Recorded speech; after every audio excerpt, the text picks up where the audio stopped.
Hi guys, and welcome back to my channel. So if you're new here, my name is Nengi and I record fashion and lifestyle videos. And today's video is going to be about 5 books that I really love. Now, these aren't like my all-time favorite books, but they're just really books that kind of like left me with something, kind of shaped me and taught me something in the process, or I just really enjoyed. And they're a mix of fiction and non-fiction books, so there's something for everyone. But before we get into the video, please don't forget to subscribe, leave a thumbs up if you like my videos, and yeah, leave a comment as well. Please subscribe, as I'm on a road to 1,000 subscribers and it would mean a lot to me. So yeah, let's get into this video. So the first book on my list is Shoe Dog by Phil Knight. Now, I read Shoe Dog, I think last year for the first time. I'd been hearing loads about it and I decided to give it a go. So it's basically about the guy who started the famous shoe brand Nike.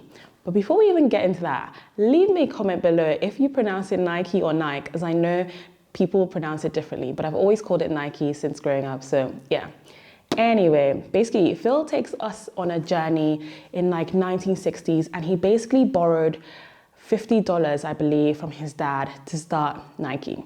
Now, I love how he touched on like his shortcomings and how he rarely gave positive feedback to like his employees, and how he was also kind of like insecure about his decisions. So it was really nice to hear someone be like true to themselves and stuff like that.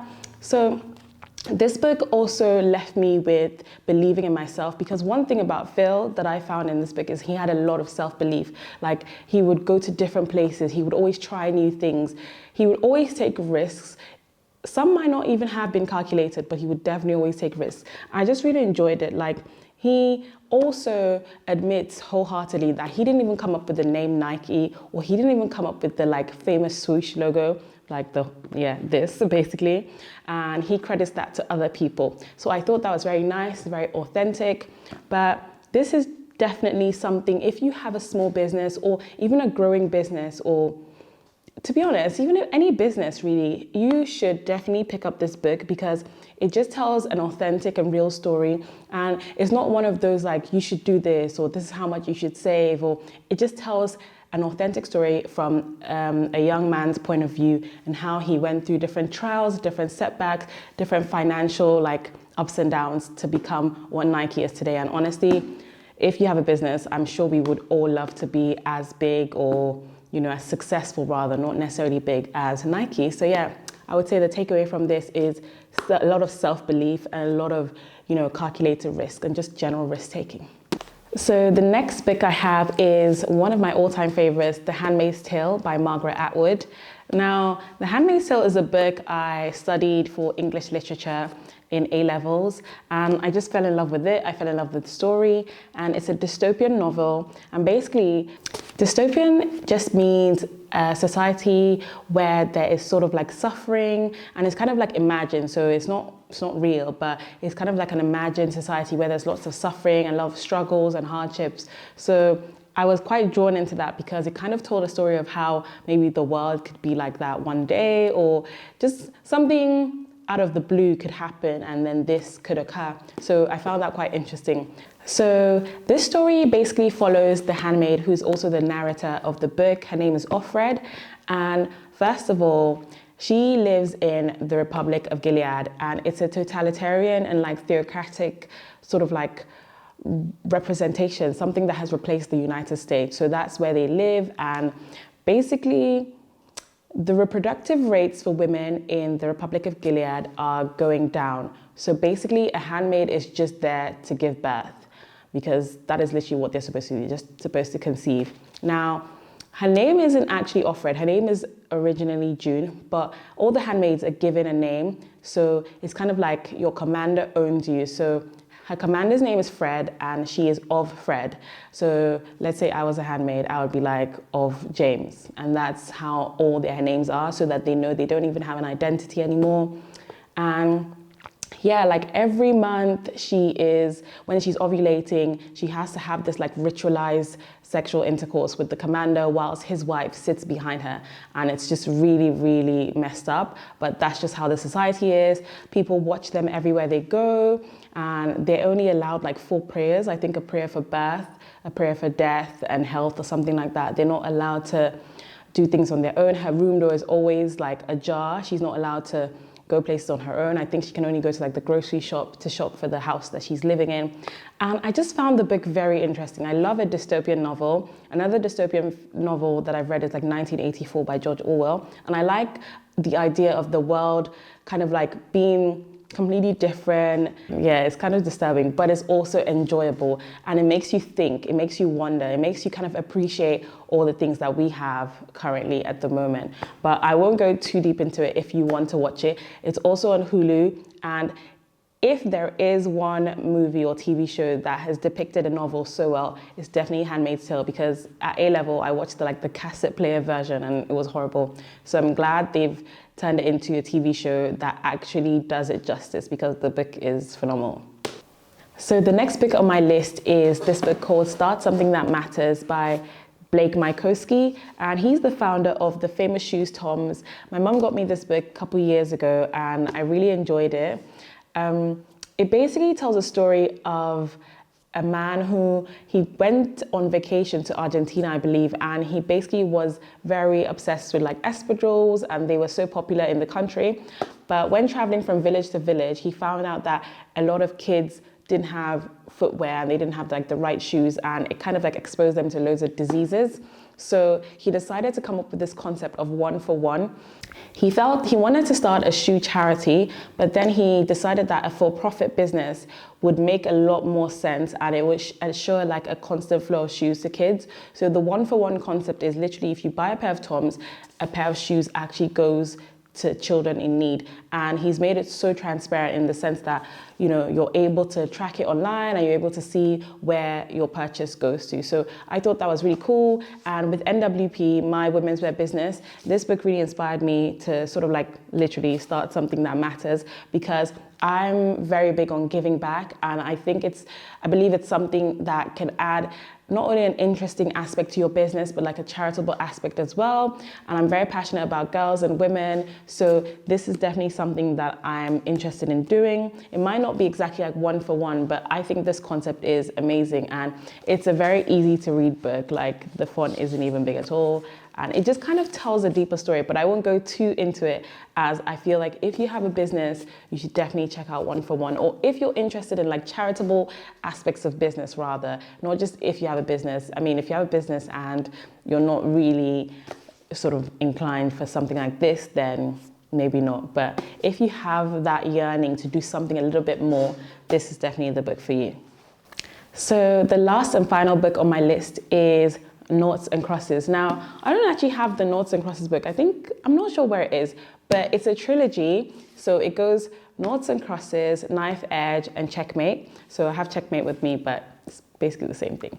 But this is the third book in the trilogy. I think she did come out with a fourth one called Double Cross, because lots of people were, you know, very interested in knowing how the story developed. So she came out with a fourth one because we were all like, please let us know. So this book is by the wonderful Mallory Blackman, and Noughts and Crosses is about like 2 people, Callum and Seffi. They're basically from different worlds. It's kind of like a Romeo and Juliet, but kind of sinister. And yeah. Seffi is a cross. She is dark-skinned, she's privileged, she's wealthy. Callum is a knot. He is light-skinned, he is lower class, and he was also enslaved by the crosses. Now, it's pretty much about racism, but where the darker-skinned people are in power over the lighter-skinned people. And I read this book when I was about 12, and I don't know what it was, but it was very, very... For a 12-year-old, I feel like this book just kind of like spoke to me, and I was very engaged and intrigued about the storyline. And I think there's like a TV show about it, but I haven't watched it ever since. But I know it definitely left a mark on me. And basically they're not allowed to be together. I think even Callum's mum was fired by Seffi's parents because she's like the light-skinned maid who used to work for them. The children are basically forbidden to seeing each other, even though they go to the same school. And the only reason Callum, being like of lower class, goes to her school is because they only chose like 4 Norths to be in an all-cross school.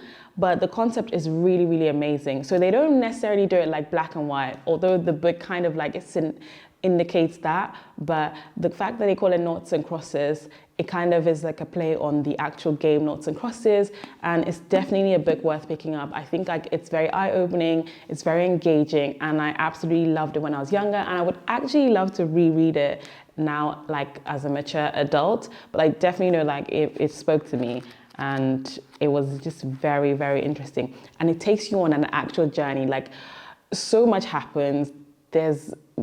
I can't even get into it because it's so deep rooted in like how the world is and how people kind of like engage with one another and different sufferings and different like privileges. So yeah, this is definitely a book that I would recommend anyone should read.